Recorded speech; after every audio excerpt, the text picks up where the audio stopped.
ఓం శ్రీ గురుభ్యో నమ. ఓం శ్రీ మాత్రే నమ. అంగారక గ్రహము అంటే ధరణీగర్భ సంభూతుడు అంటాం కుజుడు.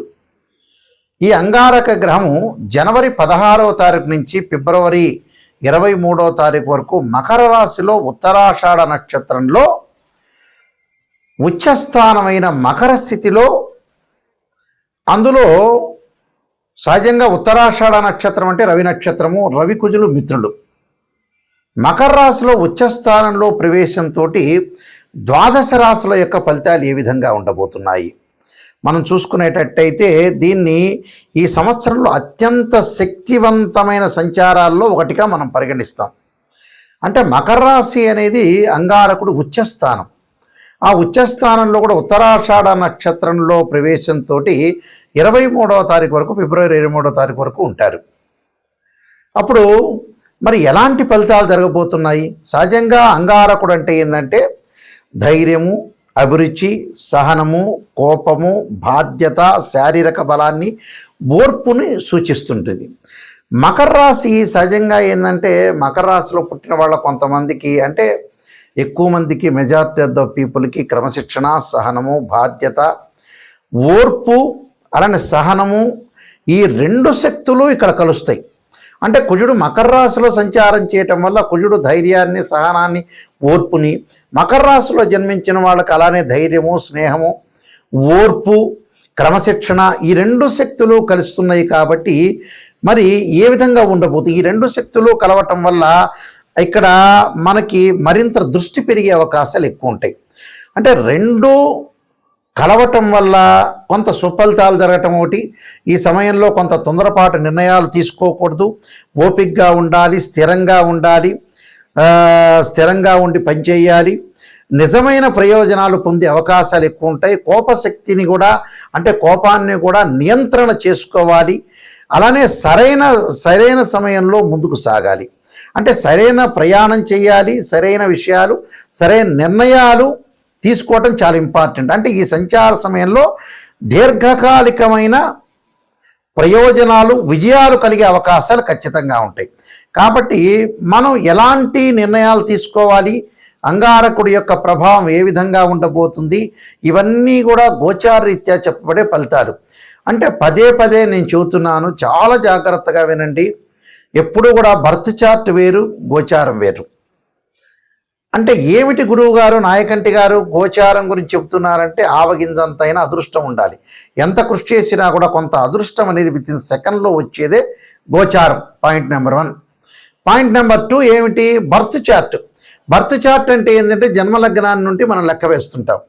జన్మలగ్నం నుంచి ద్వాదశ భావాలు ఏ విధంగా ఉన్నాయి.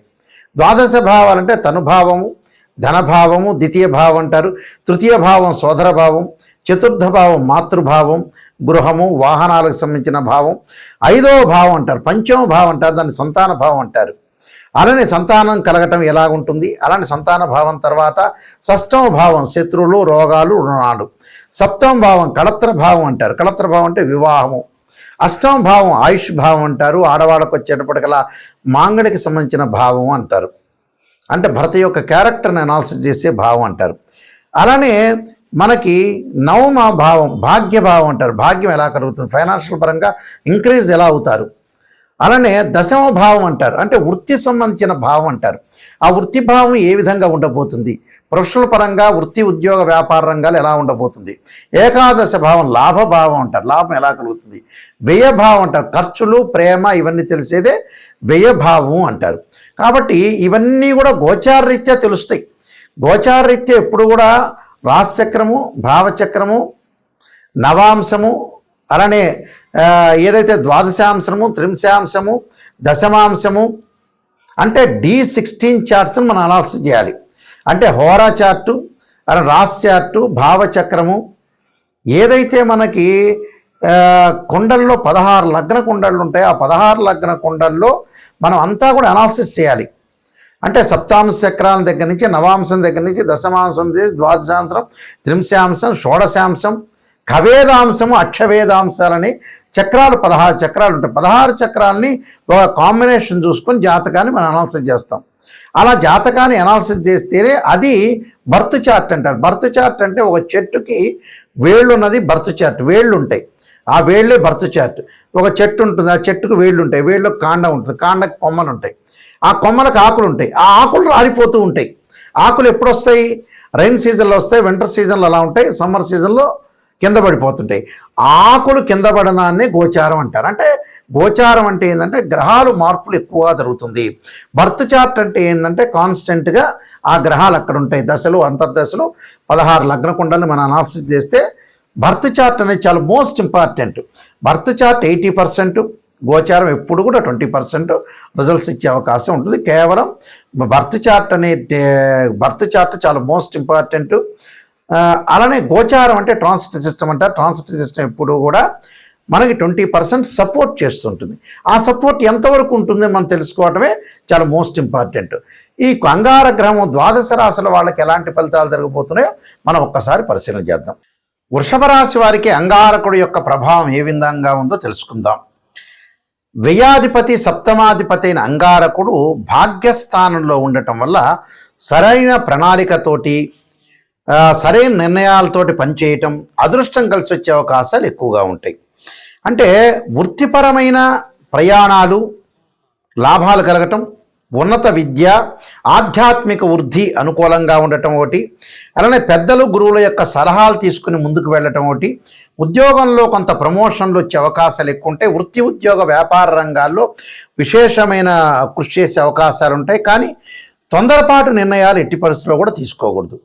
అంటే అనవసరమైన విషయాలకి వైపు వెళ్లకుండా తొందరపాటు నిర్ణయాలు తీసుకోవద్దు. అధికారుల నుంచి కొన్ని సమస్యలు వచ్చే అవకాశాలు ఎక్కువ ఉంటాయి. ఆరోగ్యం పట్ల శ్రద్ధ అనేది చాలా అవసరం. అంటే ప్రయాణాలు, పెట్టుబడులు, ఖర్చుల గురించి తొందరపాటు నిర్ణయం తీసుకోకూడదు. అంటే ఎవరికైనా డబ్బులు ఇచ్చిపుచ్చుకోవడం, లావాదేవీల విషయంలో కూడా కొంత జాగ్రత్తగా ఉండండి. అంటే ఎవరికి పడితే వాళ్ళకి ఇవ్వటం కాదు. ఈ మధ్యకాలంలో చాలామంది కూడా ఫైనాన్షియల్ పరంగా ఇచ్చేటప్పుడు ఏంటంటే మంచి విషయాలకు ఖర్చు పెట్టట్లే. మనిషి టోటల్గా ఫీల్ కావడానికి ఏంటంటే మంచి విషయాల మీద ఖర్చు పెట్టకుండా ఏదో లగ్జరీ ఐటమ్స్ మీద బాగా ఖర్చు పెడుతున్నారు. అలాంటి వాటి మీద ఖర్చు పెట్టద్దండి. ఏదైతే నీడ్, ఏదైతే నెససరీ ఉంటుందో దానికి మాత్రమే మీరు పెట్టుబడులు అనేవి పెట్టండి. అంటే క్యాపిటల్ అమౌంట్ పెట్టాలి. అనవసరమైన ఎక్స్పెండిచర్స్ అనేవి పెట్టడం అనేది మంచిది కాదు. లైఫ్ను ఎన్హాన్స్ చేసుకోవాలంటే కొన్ని పర్టికులర్గా లైఫ్లో కొంత క్రమశిక్షణతో ముందుకెళ్ళడం చాలా ఇంపార్టెంట్. ప్రయాణాలు, పెట్టుబడులు, ఖర్చుల గురించి తొందరపాటు నిర్ణయాలు తీసుకోకూడదు. సమతుల్యంగా ఉండటం చాలా ఇంపార్టెంట్. తొందరపాటు నిర్ణయాలు తీసుకోవటం వల్ల కూడా కొన్ని ఇబ్బందులు కలిగే సూచనలు ఉంటాయి. కాబట్టి కొద్దిగా జాగ్రత్తగా వివరించి ముందుకెళ్తే మన మంచిది. వీళ్ళు తప్పకుండా హనుమాన్ చాలీస్ క్రమం తప్పకుండా పారాయణం చేయటం వల్ల, ప్రతిరోజు కూడా పారాయణం చేయటం వల్ల మీకు మంచి జరిగే అవకాశాలు ఖచ్చితంగా ఉంటాయి. మనకి కుజుడు యొక్క ప్రభావం అనేది చాలా మోస్ట్ ఇంపార్టెంట్. కుజగ్రహం అనేది మనకి జాతకంలో అనుకూలంగా లేకపోతే, అంటే గోచారరీత్యా సహజంగా వాళ్ళ రాశి దగ్గర నుంచి 3, 6, 11 స్థానాల్లో ఉంటే సుఫలితాన్ని ఇస్తాడు. మిగతావి మిశ్రమైన ఫలితాలు ఉంటాయి, మిగతావి చెడు ఫలితాలు ఉంటాయి. ఇది గోచారం. అదే బర్త్ చార్ట్ ప్రకారంగా మనం చూసుకునేటట్టయితే వాళ్ళ జన్మలగ్నం నుంచి 2, 4, 7, 8, 12 స్థానాల్లో కుజుడు ఉంటే దాన్ని కుజదోషం అంటారు. కొన్ని నక్షత్రాల కుజదోషం వర్తించదు, కొన్ని రాసులకి, కొన్ని లగ్నాలకు కూడా కుజదోషం అనేది వర్తించదు. అయితే ఇక్కడ అంగారక గ్రహం యొక్క ప్రభావం ఏ విధంగా ఉంటుంది, దాని నివారణ ఎలా చేసుకోవాలంటే సహజంగా అంగారకుడి యొక్క హోమము, అంగారకాగ్నే శక్తి అస్తాయి ధీమే తన్నో భౌమ ప్రచోదయాత్ అనే మంత్రాన్ని, తత్పురుషా విద్యే మహాసేనాయ ధీమే తన్నో షణ్ముఖ ప్రచోదయాత్ అనే మంత్రాన్ని చక్కగా చదువుకోవాలి. అంటే తత్పురుషా విద్యే మహాసేనాయ ధీమే తన్నో షణ్ముఖ ప్రచోదయాత్ అనే మంత్రాన్ని చదువుకోవాలి. లేకపోతే అంగారక గాయత్రి మంత్రం.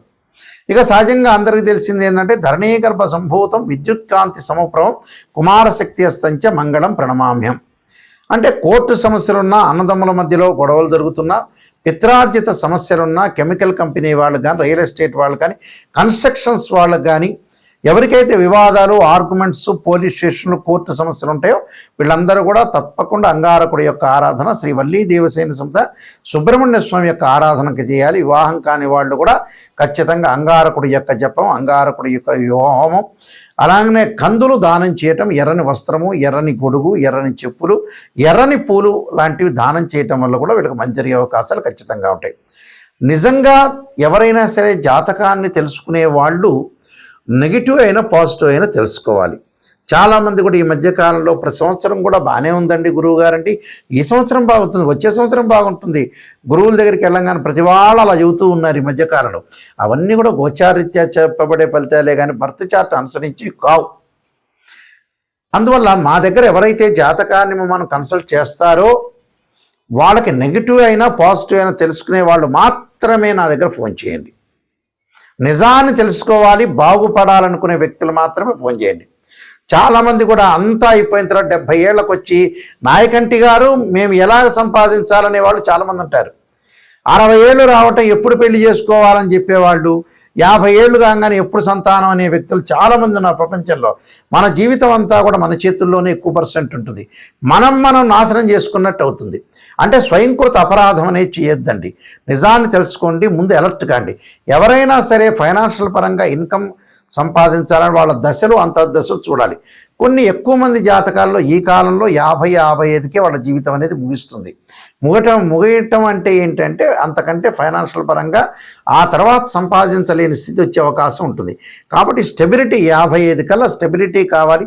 ఆ తర్వాత ఫైనాన్షియల్ పరంగా గ్రోత్ ఉన్నా లేకపోయినా కూడా ఉన్నది పెట్టుకొని తినే అవకాశం ఉంటుంది. మెంటల్ టెన్షన్ లేకుండా ఉద్యోగపరంగా కానీ వ్యాపార పరంగా కానీ వృత్తిపరంగా కానీ కొంత జాగ్రత్తగా ఉండి ముందుకు వెళ్ళండి అని మా సూచన. ఎందుకంటే నేను నెంబర్ ఆఫ్ ఆస్ట్రాలజీ బుక్స్ రాశాను, అలానే నా క్వాలిఫికేషన్స్ అన్నీ కూడా మీకు కనపడుతూ ఉంటాయి. నేను 15 పుస్తకాలు, కాలసర్పయోగము, కాలసర్పయోగ చంద్రిక, రాహుకేతులు, ఛాయాగ్రహాలు, పుత్రగణపతి వ్రతము, వివాహ మార్తాండము, జాతక చంద్రిక, స్వప్నశాస్త్ర ఫలదీపిక, బృహత్ పరిహార సింధు, సర్వదేవతా గోత్రపురులు, సర్వదేవతా గోత్రపురులు పార్ట్ 1 పార్ట్ 2 ఇలాంటి నెంబర్ ఆఫ్ ఆస్ట్రాలజీ నేను గ్రంథాలన్నీ కూడా రాశాను. అవన్నీ కూడా మోహన్ పబ్లికేషన్ రాజమండ్రి వాళ్ళ దగ్గర దొరుకుతాయి. మా దగ్గర కావాలంటే కూడా మా దగ్గర కూడా మేము పంపిస్తాము. www.nayakanti.com, www.nayakanti.in చూడండి. చూసిన తర్వాత నిజంగా తెలుసుకోండి, జాతకాన్ని నిజంగా తెలుసుకోండి, ముందుకు వెళ్ళండి. నిజం తెలిస్తేనే మనకు మంచి జరిగే అవకాశాలు ఖచ్చితంగా ఉంటాయి. అబద్ధపు ముసుగులో, అసత్యపు ముసుగులో ఉంటే జీవితం అంతా కూడా మన లైఫ్ అనేది ముందుకు వెళ్ళదు.